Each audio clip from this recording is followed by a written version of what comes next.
Hello, hello, bonjour à tous, bienvenue dans la rubrique de l'invité. Aujourd'hui, j'accueille Fanta, la fondatrice de la Lille Box. Donc en fait, c'est une box de livres pour enfants. Donc tout d'abord, merci Fanta d'avoir accepté cette invitation à cette interview dans le podcast Les Aventures de Mama. Merci à toi pour cette invitation et je suis très, très contente, très honorée de participer à ce podcast et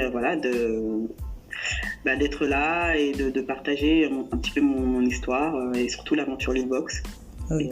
Qui est de toute façon conjointe à celle de Mama puisqu'on a eu à collaborer ensemble. Tout à fait. Et donc, du coup, comme on est déjà dans le vif du sujet, j'aimerais savoir si tu es une association, une société ou une auto-entrepreneuse.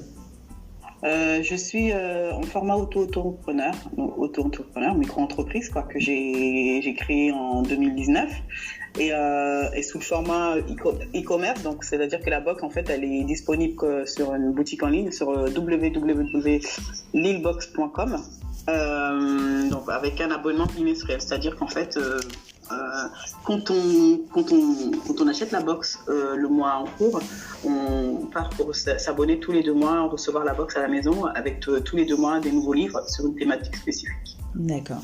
Et dites-moi, je te tutoie, oui, Fanta, comment t'es venue cette idée de création de livres de box pour enfants en fait?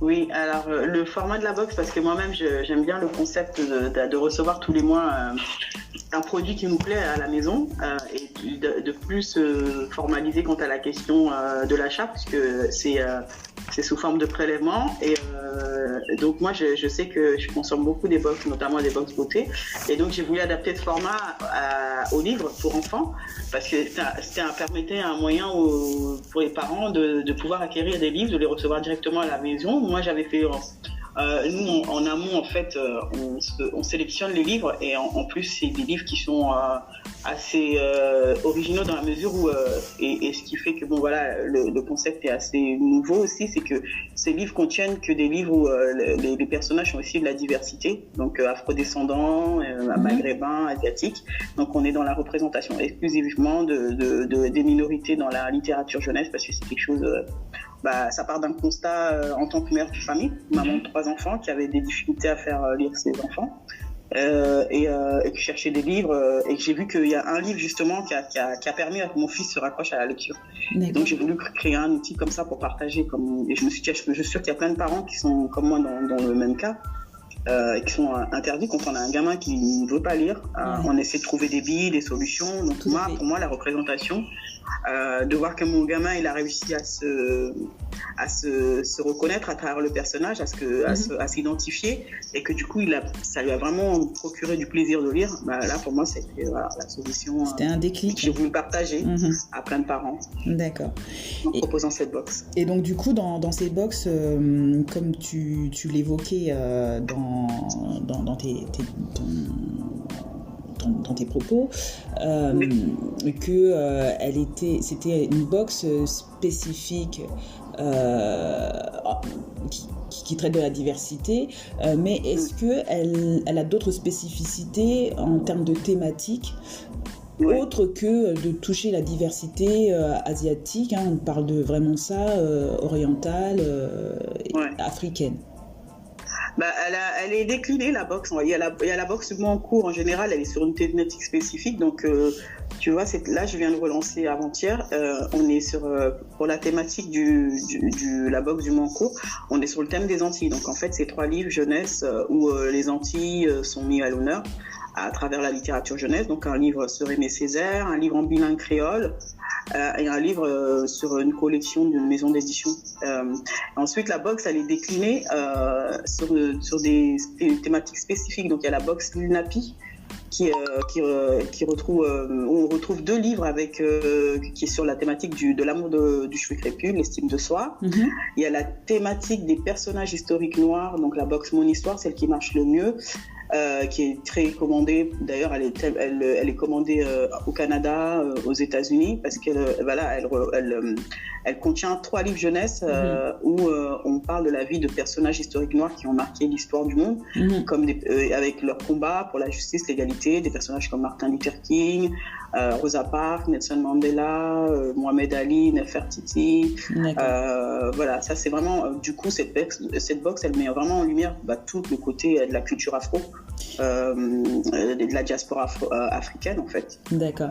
Et c'est accessible aux enfants en fait, l'histoire de ces personnages-là. Ce qui est intéressant, c'est que les livres sont vraiment adaptés aux enfants. Adaptés aux enfants. Et pour moi, ça me paraissait important qu'ils aient dans leur culture, surtout que ça les concerne. C'est pour ça qu'elle s'appelle Mon Histoire. C'est aussi l'histoire de tout le monde, des afro-descendants. D'accord. Ce qui me permet de rebondir là-dessus, c'est que la box est en destination de quelle catégorie d'âge en réalité? Est-ce qu'il peut y avoir des box comme Mama, elle a pu intégrer la catégorie, je pense, 3-5 ans à un moment donné?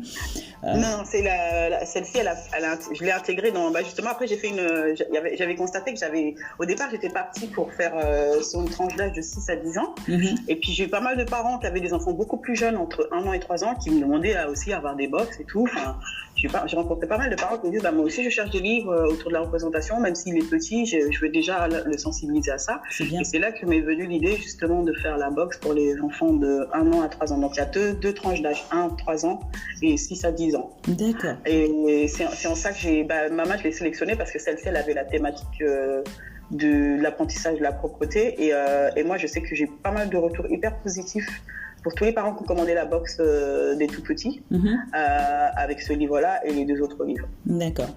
Donc c'est toujours plaisant de savoir que Mama va au pot a pu faire plaisir aux parents. Moi, j'ai une maman qui m'a dit ce livre, il a bien aidé ma fille à la rendre propre. D'ailleurs, elle a pu faire tourner le personnage, elle est partie chercher des bonheurs, on lui a fait un pot et elle s'est identifiée. Donc je peux te dire que cette question-là, quand même, c'est vrai que c'est le retour que j'entends de aussi l'impact que ça a sur l'enfant dans la salle de classe. Oui, tout à fait.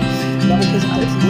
Oui, on peut dire que c'est interprénable, donc c'est pas forcément, il y a ça aussi, il y a aussi, j'ai créé une universaliste comme l'apprentissage faux, c'est tous les parents qui sont concernés, donc c'est ouvert à tous les parents. Oui, parce que c'est dans les débuts de la vie de l'enfant, donc forcément. Exactement, voilà. Exactement. Et l'originalité, c'est que même si un enfant n'est pas forcément racisé, il peut avoir même s'il ne s'identifie pas forcément, il peut avoir un livre avec un personnage qui est racisé, et pour autant le terme convient parfaitement, quoi. Ouais. Et donc du coup, par rapport au box, c'est toujours par rapport à la thématique, tout ça. Est-ce qu'il y a la possibilité de personnaliser sa box? Ça c'est dans première technique. Parce qu'il y a pas là, je sais qu'il y a une box qui le font, mais là c'est peut-être que l'équipe de base c'est développé par une fonctionnalité qui permet de faire ça, parce que je sais qu'il y a une box qui fait ça, où on peut personnaliser le livre, où on peut justement un peu plus avoir un formulaire où les parents justement intègrent le nom, peut-être pas le nom. Alors quand je parlais de personnalisation de la box, c'est-à-dire que parmi les livres que tu proposes dans les différentes box, est-ce que on a la possibilité de prendre Mama va au pot, je veux dire, en fait, par exemple, les 3 prochains livres des aventures de Mama. Il y a un parent qui souhaite avoir les 3 livres, c'est-à-dire Mama va au pot, Mama et le loup, et Mama adore la piscine dans sa box, plus le petit cadeau en plus. Donc c'est vraiment personnaliser sa box avec les livres, mais pas dans le sens personnaliser le livre, mais vraiment personnaliser sa box, avoir les livres que je souhaite dans ma box. Oui, ça va. Il faut que d'un point de vue technique, le site soit fait en sorte, ou bien que je puisse avoir... on peut vous contacter pour dire je veux tel livre dans ma box. À ce moment-là, avant de passer la commande, moi je suis très... j'ai beaucoup d'interactions avec ma clientèle, avec les personnes qui me commandent, qui me suivent. Donc je suis très disponible. Donc s'il y a les gens ont besoin, ils peuvent me parler en DM. Alors DM, ça veut dire quoi? Parce que tout le monde n'est pas... tout le monde n'est pas codé. Oui, en message privé sur Instagram, notamment. Uniquement sur Instagram? Non, j'ai aussi te contacter sur Facebook? J'ai une page Facebook aussi. Ils peuvent aussi m'envoyer un message privé sur la page Lilbox, Facebook, et aussi sur la page Lilbox Instagram. D'accord. Et donc, du coup, depuis la création de Lilbox, combien de box as-tu vendu depuis sa création? Oula, très bonne question. Énormément pour une première année. Hello, bonjour à tous. Bienvenue dans la rubrique de l'invité. J'ai pas encore vraiment chiffré. Aujourd'hui, j'accueille Fanta, la fondatrice de la Lilbox. Je me suis mis sous format de micro-entreprise pour expérimenter un peu tout d'abord, merci Fanta d'avoir accepté cette invitation. Des clients, des consommateurs intéressés. Et bon, après, c'est un peu confidentiel, mais j'ai réussi à dégager du chiffre d'affaires pour une première année de commercialisation. Donc, en termes de nombre, je vais te donner une tranche, 300, 400 personnes au moins. C'est déjà depuis le début. Des clients partout, en comptant les dom-toms, l'Europe. Et qu'est-ce qui fonctionne le mieux en fait? Quel pays ou quelle ville achète le plus? Je vois que la box Mon Histoire est très très commandée au Canada, tu vois, celle-ci c'est d'accord. La box Lil Napi aussi, parce que c'est des pays où en fait la question de la représentation est déjà développée. D'accord. Il y a un marché, il y a des grandes maisons d'édition qui vraiment c'est aux États-Unis et au Canada, ils ont déjà au moins 10 ans d'avance sur cette question-là. Oui, parce que tout le temps il y a des livres qui sortent. Nous, on est là, c'est en retard, mais c'est en train de s'éclore. Ce qui est bien, c'est que ça commence. Donc, nous, on est au début de ce qui se fait déjà. C'est ça. Voilà. Mais c'est plutôt une bonne chose. Donc, forcément, ça apporte de la nouveauté parce que c'est des livres qu'ils n'ont pas chez eux, à l'international. Et il y a encore il y a une communauté, il y a toujours une communauté francophone qui achète des livres pour donner à leurs enfants parce que ils maintiennent quand même la transmission de la langue française, même s'ils vivent à l'étranger. Donc, qu'est-ce qui marche? La box Mon Histoire marche très bien. Et en général, les box du mois en cours. Il suffit que le thème soit pertinent. Bon, après, généralement, c'est vraiment des thèmes qui touchent tout le monde. Hein. Moi, je te suis moi, sur Facebook. Oui, j'essaye c'est très parlant.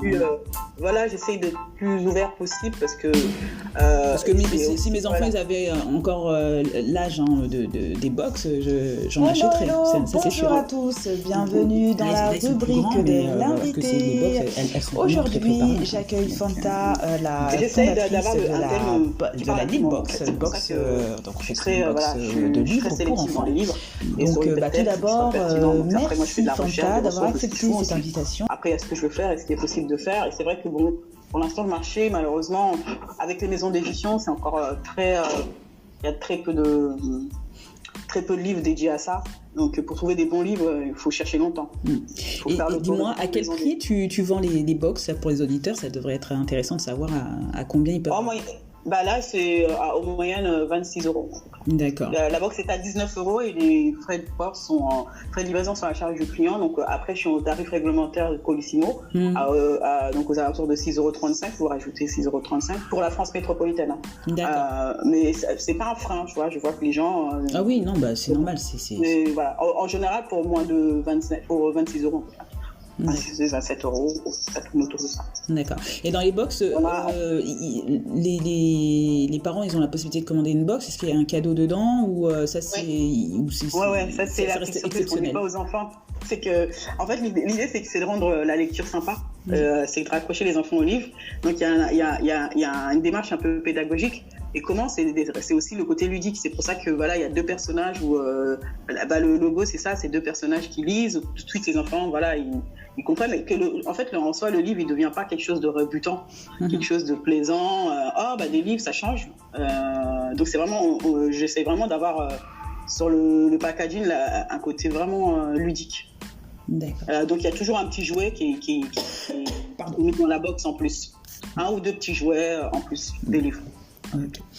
Eh bien, voilà, on est arrivé à la fin du podcast. Je te remercie, Fanta, d'être venue sur le podcast pour nous parler de Lilbox et de tous les à côté d'une box et de tout ce qu'on fait c'est moi qui te remercie. Sur les livres diversifiés. Oui, et puis écoute, si tu es d'accord, on pourra à nouveau collaborer pour avoir Mama dans les box. Hein. C'est vraiment, voilà, on travaille ensemble, quoi. Il y a pas de souci. Okay. On en parlera en off. Oui, en off. C'était un plaisir en tout cas, et je remercie tout le monde, tous les gens qui soutiennent les box, voilà. Et puis j'invite tout le monde à venir découvrir et à soutenir, surtout pour la construction de l'identité des enfants racisés. C'est important qu'il y ait pas mal d'acteurs, donc. Ok, je te remercie pour ta contribution à la lecture pour les enfants, parce que tu es un vecteur justement pour que les enfants soient, on va dire, intéressés par la lecture d'une part, et puis en plus de ça, avoir ce côté diversité qui n'est pas commun à toutes les boxes de livres pour enfants. Oui. Voilà.